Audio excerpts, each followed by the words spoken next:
Կենտրոնի եթերը շարունակում է անցուդարձը, միասին ամփոփենք օրվա կարևոր իրադարձությունները Հայաստանից ու աշխարհից։ Բարի երեկո։ Քվեարկության արդյունքը անվավեր ճանաչելու հիմքեր որևէ մեկի ներկայացրած դիմումում չկա, հայտարարել է Արդարադատության նախարարը։ Պատասխանելով արդյոք նորմալ է, որ ՍԴ-ում քննարկվում է ընտրության արդյունքի վիճարկման հարցը, իսկ ՀՊ-ն արդեն ձևավորում է ազգային ժողով, Սրփուի Գալյանը նշել է, որ ընտրության արդյունքը վավեր է, քանի դեռ դրանք անվավեր չեն ճանաչվել։ Ընտրությունների արդյունքները վավեր են, քանի դեռ դրանք անվավեր չեն ճանաչվել։ Այն ինչ տեղի է ունենում քաղաքացիական պայմանագիր կուսակցությունում ժողովրդավարության հերթական դրսևորումն է, երբ պաշտոնները ոչ թե բաժանվում են, այլ ընտրվում են, այսինքն վարչության անդամների կողմից տեղի է ունենում ընտրության process, ինչը կարծում եմ շատ նորմալ է եւ այս process-ի հետ կապված միայն ուրախություն կարելի է արտահայտել եւ ոչ թե մտահոգություն։ Ես ենթադրում եմ, ավելի շուտ տեսել եմ մամուլի հրապարակումներից, որ այլ ուժեր եւս քննարկում են կամ քննարկել են մանդատ վերցնել չվերցնելու հարցը եւ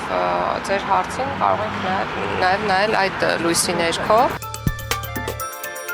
Սահմանադրական դատարանի նախագահ Արման Դիլանյանը անդրադառնալով ընտրության արդյունքը վիճարկող 7 ուժերի դիմումների քննությանն ասել է, որ պարտավոր են մինչև հուլիսի 4-ը ավարտել։ Նա նաև ասել է, ՍԴ փակ նիստ է անցկացվելու, որտեղ գաղտնի փաստաթղթեր են ուսումնասիրվելու։ Միայն այդ գաղտնի փաստաթղթերն ենք ուսումնասիրելու, միայն այդ գաղտնի փաստաթղթերը ուսումնասիրելու համար մի փուլ է, մի հատված է դատավարությամբ փակ դռների ետևում է լինելու, միայն դատավարության մասնակիցներն են մասնակցելու եւ դատավորները վերջ։ Պարոն Դիլանյան, երեք Սեդա Սաֆարյանի հարցից հետո դիմողները հայտարարեցին, որ քաղաքական հայտարարություններ են հնչում բարձր դատարանից, դուք ինչպես գտնվում։ Ես արդեն իմ գնահատականը տվեցի նիստի ժամանակ, եթե հիշում եք։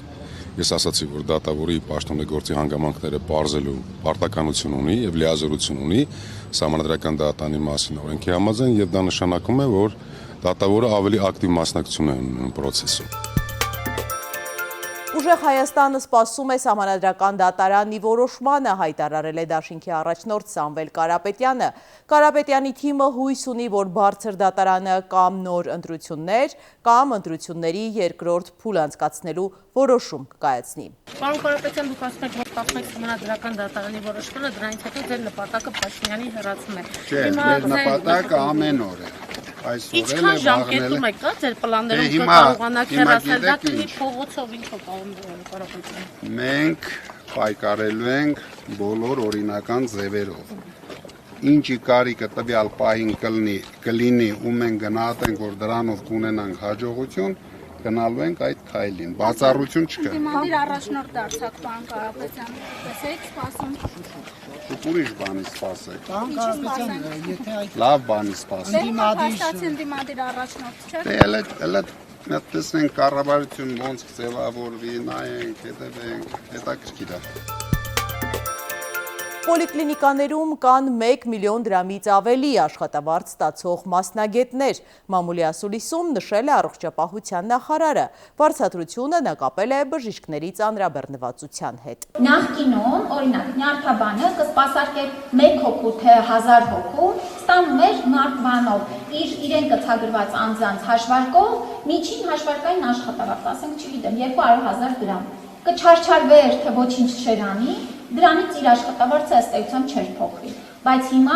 նյարդաբանը ելնելով նաև իր մասնագիտական որակավորումներից եւ երբ որ մարդիկ գնում են իր մոտ խորհրդատվության, ասում են հնարավորություն ունի կրկնապատկելու անգամներով ավելացնելու, ունենք մասնագետներ, ովքեր 1 միլիոն դրամից ավել աշխատավարձ են ստանում պոլիկլինիկական օղակով։ Անահիտ Ավանեսյանը Թուրքիա է մեկնում, Փաշինյանի որոշմամբ առողջապահության նախարարը հուլիսի 1-ից 2-ը կմեկնի Ստամբուլ, մասնակցելու նախարարական համաժողովին։ Անահիտ Ավանեսյանի գործուղման ճանապարհածախսը եւ գիշերավարձի ծախսերը կատարվելու են հրավիրող կողմի Թուրքիայի հաշվին։ Իսկ Փաշինյանը մասնակցելու է Խամենեիի հուղարկավորությանը, Ալի Խամենեիի հոգեհանգստի եւ հուղարկավորության արարողությունները մեկնարկելու են հուլիսի 4-ին, շարունակվելով մինչև հուլիսի 9-ը։ Ողբերգական դեպք Լոռու մարզում 38-ամյա հայրը մահացած վիճակում սպիտակ բժշկական կենտրոն է տեղափոխել 8-ամյա որդուն։ Տղամարդը բժիշկներին հայտնել է, որ երեխան գիշերը ջերմել է։ Շամշյանի հաղորդմամբ երեխան մահացել է հիվանդանոց տեղափոխվելու ճանապարհին։ Ջերմուկի Օլիմպիա առողջարանում հայտնաբերվել է 14-ամյա աղջկա մարմին, ոստիկանները պարզել են, որ նա Կոտայքի մարզի բնակիչ է։ Նրա ինքնազգացողությունը կտրուկ վատացել է, հանկարծամահ է եղել հարազատների ներկայությամբ։ Դեպքի փաստով փաստաթղթեր են կազմվում։ Երևանում շենքի պատշգամբում աշխատելիս 24-ամյա տղան անզգուշաբար վայր է ընկել ու մահացել։ Դեպքի փաստով քննչական բաժնում նախաձեռնվել է քրեական վարույթ։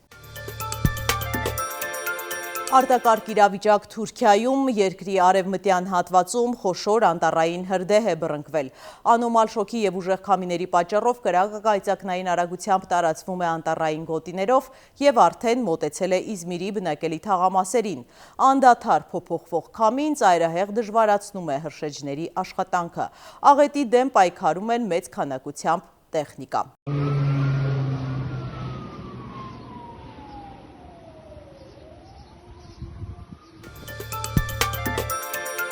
Միասին թերթենք մամուլի էջերը։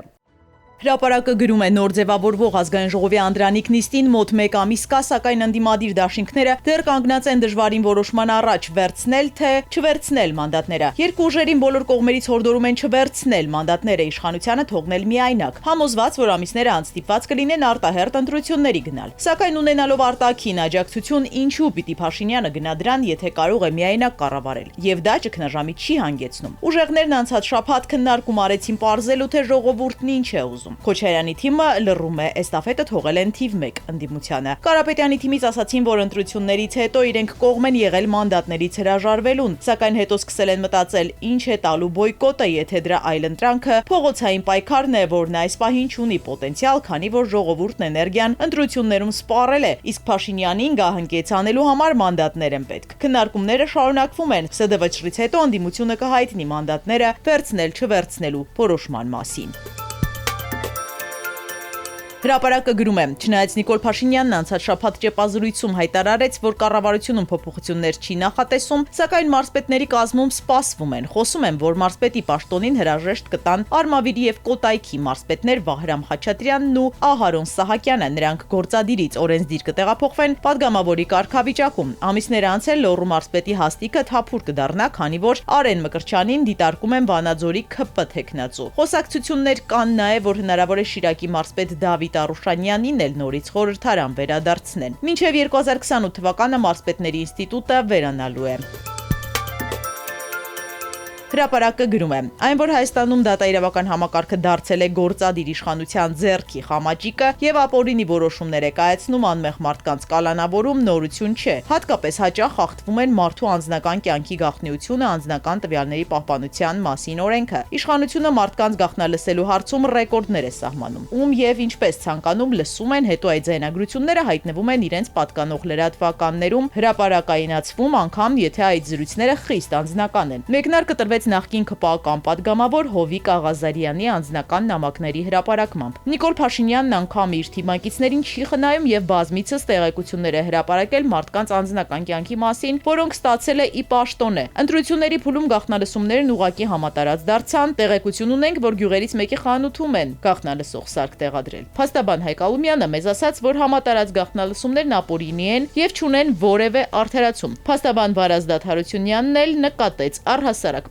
պրակտիկայում վարույթ իրականացնող քննիչներն են որոշում ում գաղտնալսեն եւ ինչ պատճառներով։ Իհարկե երևույթը մտահոգիչ է։ Մտահոգիչ է հատկապես այն, որ համատարած են գաղտնալսում։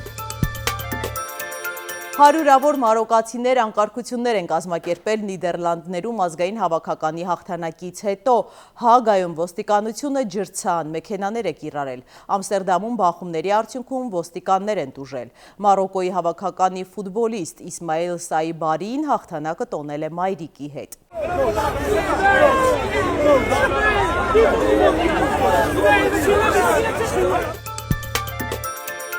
Մեկ քայլմահից Մոսկվայի մետրոյում էքստրեմալի հնարքը քիչ էր մնացել ողբերգությամբ ավարտվեր։ Պարտիզանսկայա կայարանում երիտասարդը որոշել է հեծանիվով ցատկել կառամատույցից կառամատույց ուղիղ գնացքի գծերի վրայով։ Թռիչքն էպիկական էր, բայց վերջին վայրկյանին հեծանվորդը անիվով կպել է հակառակ կողմի եզրին եւ հրաշքով ցած չի գլորվել ռելսերի վրա։ Տեսահոլովակի հեղինակը հեռացել է իր ոտքով, բայց այժմ նրան փնտրում է ոստիկանությունը։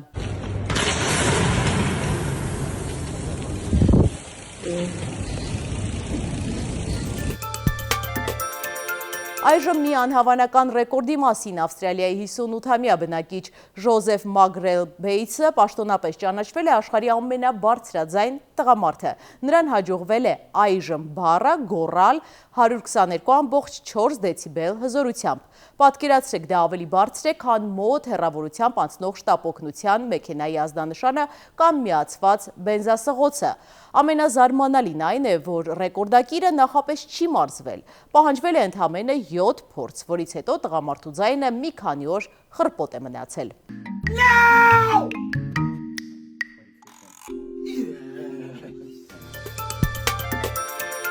Ֆանտաստիկ կադրեր Ֆրանսիայից, որոնք արդեն հեղեղել են համացանցը, հզոր ամպրոպի ժամանակ կայծակը դիպուկ հարվածել է Էյֆելյան աշտարակին։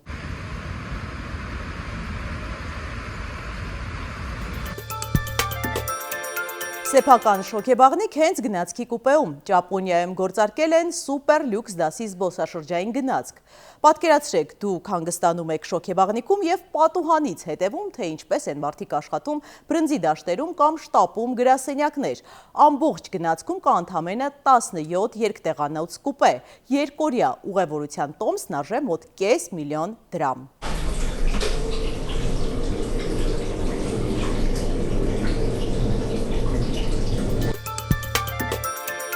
Հետևեք անցուդարձին ամեն երեկո, կհանդիպենք վաղը նույն ժամին։